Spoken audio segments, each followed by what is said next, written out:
Friends, welcome to Bhoomika's kitchen. ನಾನು ನಿಮ್ಮ ಭೂಮಿಕಾ ಸುದರ್ಶನ್. ಹಸಿ ಕಾಳುಗಳ ಒಂದಾಗಿರುವಂಥ ತೊಗರಿ ಕಾಳನ್ನ ಉಪಯೋಗಿಸ್ಕೊಂಡು ಮಸಾಲೆ ಸಾರನ್ನ ಮಾಡ್ತಾ ಇದ್ದೀನಿ. ಈ ಥರ ಒಂದ್ಸಲ ಹಸಿ ಖಾರ ರುಬ್ಬ ಹಾಕ್ಬಿಟ್ಟು ಮಸಾಲೆ ಸಾರು ಮಾಡಿ ತುಂಬಾ ರುಚಿಯಾಗಿರುತ್ತೆ. ಮುದ್ದೆ, ಪೂರಿ, ವೈಟ್ ರೈಸು, ಚಪಾತಿ ಎಲ್ಲದಕ್ಕೂ ಒಳ್ಳೆ ಕಾಂಬಿನೇಷನ್ ಅಂತಲೇ ಹೇಳ್ಬೋದು. ಈ ಕಾಳನ್ನ ಉಪಯೋಗಿಸ್ಕೊಂಡು ಪಲ್ಯ ಕೂಡ ಮಾಡಿದ್ದೀನಿ, ಅದು ಕೂಡ ತುಂಬಾ ಚೆನ್ನಾಗಿದೆ. ಅದನ್ನು ಕೂಡ ನೋಡಿ ಹೇಗಿದೆ ಅಂತ ನನಗೆ ಕಮೆಂಟ್ ಬಾಕ್ಸಲ್ಲಿ ತಿಳಿಸ್ಬೇಕು. ಇವತ್ತು ಈ ಸಾರು ಮಾಡೋದು ಹೇಗೆ ಅಂತ ನೋಡ್ಕೊಳ್ಳೋಣ ಬನ್ನಿ. ಸಾರು ಮಾಡೋದಕ್ಕೆ ಮೊದಲು ಒಂದು ಮಸಾಲೆನ ಹುರ್ಕೊಂಡು ರುಬ್ಕೊಂಡ್ಬಿಡೋಣ. ಒಂದು ಚಿಕ್ಕ ಬಾಣಲಿ ಒಳಗಡೆ 1 ಟೀ ಸ್ಪೂನ್ ಅಷ್ಟು ಎಣ್ಣೆ ಹಾಕ್ಕೊಂಡಿದ್ದೀನಿ. ಎಣ್ಣೆ ಒಂಚೂರು ಬಿಸಿ ಆಗ್ತಿದೆ. ಹಾಗೆ ಜೀರಿಗೆ 1 ಟೀ ಸ್ಪೂನ್, ಚಕ್ಕೆ 1 ಇಂಚು, ಲವಂಗ 3, ಶುಂಠಿ 1/2 ಇಂಚು, ಬೆಳ್ಳುಳ್ಳಿ 7ರಿಂದ 8 ಹೆಸರು, ಹಸಿಮೆಣಸಿನ್ಕಾಯಿ ಖಾರಕ್ಕೆ ತಕ್ಕ ಹಾಗೆ ನಾನು ಒಂದು 8 ಹಸಿಮೆಣಸಿನ್ಕಾಯಿ ಹಾಕ್ಕೊಳ್ತಾ ಇದ್ದೀನಿ, ಖಾರದ ಹಸಿಮೆಣಸಿನ್ಕಾಯಿ. ಈರುಳ್ಳಿ ಒಂದು ಅರ್ಧ ಈರುಳ್ಳಿ ಹಾಕಿದ್ರೆ ಸಾಕು. ಈ ಮಸಾಲೆ ಎಲ್ಲ ಹಸಿ ಘಮ ಹೋಗೋವರೆಗೂ ಫ್ರೈ ಮಾಡ್ಕೊಳ್ತೀನಿ. ಮಸಾಲೆಯದೆಲ್ಲ ಹಸಿ ಘಮ ಹೋಗಿದೆ. ಇವಾಗ ಕೊನೆಯಲ್ಲಿ 1 ಟೊಮೆಟೊ ಹಾಕ್ಕೊಳ್ತಾ ಇದ್ದೀನಿ. ನಾನಿಲ್ಲಿ ಜಾಮ್ ಟೊಮೆಟೊ ಉಪಯೋಗಿಸ್ತಾ ಇದ್ದೀನಿ. ನೀವು ಬೇಕಾದರೆ ಹುಳಿ ಟೊಮೆಟೊ ಕೂಡ ಹಾಕೋಬೋದು.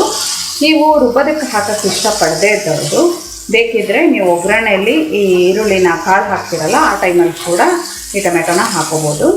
ಸ್ಟವ್ ಆಫ್ ಮಾಡ್ತಾ ಇದ್ದೀನಿ. ಒಂದ್ಸಲ ಮಿಕ್ಸ್ ಮಾಡಿಕೊಂಡ್ರೆ ಸಾಕು ಟೊಮೆಟೊನ.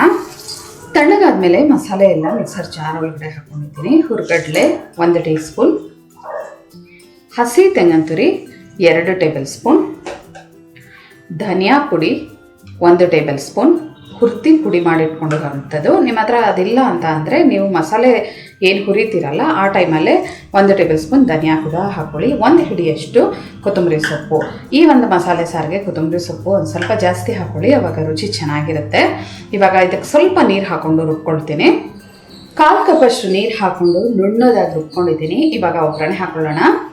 ಈ ಸಾರನ್ನ ಕುಕ್ಕರಲ್ಲೇ ಮಾಡ್ಕೊಳ್ತಾ ಇದ್ದೀನಿ. ತುಂಬ ಬೇಗ ಫಾಸ್ಟಾಗಿ ಆಗೋಗುತ್ತೆ. ಕುಕ್ಕರ್ ಒಳಗಡೆ 1 ಟೇಬಲ್ ಸ್ಪೂನ್ ಎಣ್ಣೆ ಹಾಕ್ಕೊಂಡಿದ್ದೀನಿ. ಎಣ್ಣೆ ಒಂಚೂರು ಚೆನ್ನಾಗಿ ಬಿಸಿ ಆಗ್ತಿದೆ. ಹಾಗೆ 1 ಟೀ ಸ್ಪೂನ್ ಸಾಸಿವೆ ಚೆನ್ನಾಗಿ ಸಿಡಿಯೋದಕ್ಕೆ ಶುರು ಆಗಲಿ.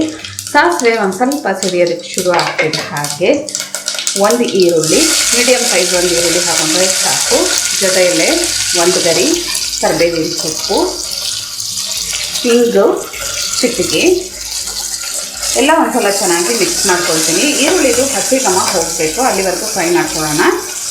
ಈರುಳ್ಳಿ ಒಂದು ಸ್ವಲ್ಪ ಸಾಫ್ಟ್ ಆಗ್ತಿದೆ. ಹಾಗೆ ಮೇಯ್ನ್ ಐಟಮು ತೊಗರಿ ಕಾಳು. ಹಸಿ ತೊಗರಿ ಕಾಳು ತುಂಬ ಎಳೆಯದಾಗಿ ತುಂಬ ಚೆನ್ನಾಗಿದೆ. 250 ml ಕಪ್ಪಲ್ಲಿ 1 ಕಪ್ಪು ಕಾಳನ್ನ ಉಪಯೋಗಿಸಿದ್ದೀನಿ. ಈ ಕಾಳು ಹಾಕ್ಕೊಂಡು ಚೆನ್ನಾಗಿ ಈ ಥರ ಮಿಕ್ಸ್ ಮಾಡ್ಕೊಂಡ್ಬಿಡ್ತೀನಿ. ಒಂದು 2 ನಿಮಿಷ ಮೀಡಿಯಮ್ ಟು ಹೈ ಫ್ಲೇಮಲ್ಲೇ ಫ್ರೈ ಮಾಡ್ಕೊಳ್ತೀನಿ. ಇದನ್ನು ಕಾಳನ್ನ ಒಂದು 2 ನಿಮಿಷ ಚೆನ್ನಾಗಿ ಫ್ರೈ ಮಾಡ್ಕೊಂಡಿದ್ದೀನಿ. ಅದರ ಹಸಿ ಘಮ ಎಲ್ಲ ಹೋಗಬೇಕು. ಇವಾಗ ಮೇನ್ ಐಟಮು ಮಸಾಲೆ ಹಾಕ್ಕೊಳ್ಳೋಣ. ರುಬ್ಬಿಟ್ಕೊಂಡಿರೋವಂಥ ಮಸಾಲೆ ಹಾಕ್ಕೊಂಡು ಇದಕ್ಕೆ ಎಷ್ಟು ನೀರು ಬೇಕು ಸಾರನ್ನ ಅದಕ್ಕೆ ನೀರನ್ನ ಹಾಕ್ಕೊಂಡು ಈಗಲೇ ತೆಳು ಮಾಡ್ಕೊಂಡ್ಬಿಡ್ಬೇಕು. ಮಸಾಲೆ ಹಾಕ್ಕೊಂಡು ಒಂದ್ಸಲ ಮಿಕ್ಸ್ ಮಾಡ್ಕೊಳ್ತೀನಿ. ಈ ಕಾಳಿಗೆಲ್ಲ ಚೆನ್ನಾಗಿ ಹೊಂದ್ಕೊಳ್ಳಿ. ಮಿಕ್ಸರ್ ಜಾರ್ಗೆ ಉಳಿದಿರೋ ಮಿಶ್ರಣಕ್ಕೆ ನೀರು ಹಾಕ್ಕೊಳ್ತಾ ಇದ್ದೀನಿ. ರುಚಿಗೆ ತಕ್ಕಷ್ಟು ಉಪ್ಪು ಹಾಕ್ಕೊಂಡು ಇನ್ನೂ 1 ಕಪ್ಪಷ್ಟು ನೀರು ಹಾಕ್ಕೊಳ್ತೀನಿ. ಒಟ್ಟಾರೆ ಒಂದು ಅರ್ಧ ಲೀಟ್ರಷ್ಟು ನೀರು ಹಾಕ್ಕೊಳ್ತೀನಿ. ಇದಕ್ಕೆ ಸಾರಿನ ಅದಕ್ಕೆ ತೆಳು ಮಾಡಿಕೊಂಡು ಉಪ್ಪು ಖಾರ ಎಲ್ಲ ಕರೆಕ್ಟಾಗಿದೆಯಾ ಅಂತ ನೋಡ್ಕೋಬೇಕು. ಈ ಟೈಮಲ್ಲೇ ಕುದಿ ಬರ್ತಿದೆ. ಹಾಗೆಯೇ ನಂತರ ಲಿಡ್ ಕ್ಲೋಸ್ ಮಾಡ್ಕೋಬೇಕು. ಕುದಿ ಬರೋದಕ್ಕೆ ಶುರು ಆಗಿದೆ. ಇವಾಗ ಒಂದ್ಸಲ ಚೆನ್ನಾಗಿ ಈ ಥರ ಮಿಕ್ಸ್ ಮಾಡ್ಕೊಂಡ್ಬಿಡ್ತೀನಿ. ನೋಡಿ, ಈ ಹದದಲ್ಲಿ ಇರಬೇಕು. ಇನ್ನೊಂದು ಚೂರು ಗಟ್ಟಿ ಬರುತ್ತೆ, ಅವಾಗ ಬೇಕಾದರೆ ಇನ್ನೊಂಚೂರು ತೆಳು ಮಾಡ್ಕೊಳ್ಳೋಣ. ಉಪ್ಪು ಎಲ್ಲ ಖಾರ ಎಲ್ಲ ಕರೆಕ್ಟಾಗಿದೆ. ಲಿಡ್ ಕ್ಲೋಸ್ ಮಾಡ್ಕೊಳ್ತೀನಿ. ಲಿಡ್ ಕ್ಲೋಸ್ ಮಾಡಿಕೊಂಡು ಮೀಡಿಯಂ ಫ್ಲೇಮಲ್ಲಿ ಒಂದು 2ರಿಂದ 3 ವಿಷಲ್ ಕೂಗಿಸ್ಕೋಬೇಕು. ತೊಗರಿ ಕಾಳು ಸ್ವಲ್ಪ ಗಟ್ಟಿ ಇರುತ್ತೆ, ಬೇಯೋದು ನಿಧಾನ. ಪ್ರೆಷರ್ ಬಿಟ್ಟಿದೆ.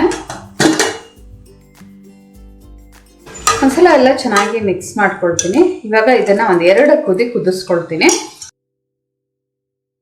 ಯಾವುದೇ ಒಂದು ಸಾರು ಕುಕ್ಕರಲ್ಲಿ ಮಾಡಿಕೊಂಡ್ರೆ ಒಂದು 2-3 ಕುದಿ ಕುದಿಸ್ಕೊಂಡ್ರೆ ಕ್ಲೀನಾಗಿ ಹೊಂದ್ಕೊಂಡಂಗಾಗುತ್ತೆ. ಥಿಕ್ನೆಸ್ ನೋಡಿ, ಇನ್ನೂ ತೆಳುವಾಗಬೇಕು ನಿಮಗೆ ಸಾರು ಅಂತ ಅಂದರೆ ಈ ಟೈಮಲ್ಲಿ ಒಂದು ಸ್ವಲ್ಪ ನೀರು ಹಾಕ್ಕೊಂಡು ಚೆನ್ನಾಗಿ ಕುದಿಸ್ಕೋಬೋದು. 2ರಿಂದ 3 ನಿಮಿಷ ಈ ಸಾರನ್ನ ಚೆನ್ನಾಗಿ ಕುದಿಸ್ಕೊಂಡಿದ್ದೀನಿ.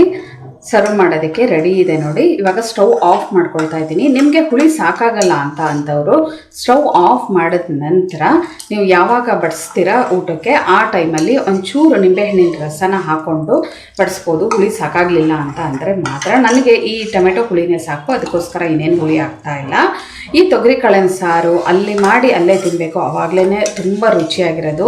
ಯಾಕೆಂದರೆ ತೊಗರಿ ಕಾಳು ಬೇಯಿಸಿದಾಗ ಸಾಫ್ಟ್ ಆಗಿರುತ್ತೆ, ಆಮೇಲೆ ಇನ್ನೊಂದು ಸ್ವಲ್ಪ ಹೊತ್ತು ಆಗ್ತಾ ಒಂದು ಸ್ವಲ್ಪ ಗಟ್ಟಿಯಾಗಕ್ಕೆ ಶುರು ಆಗುತ್ತೆ.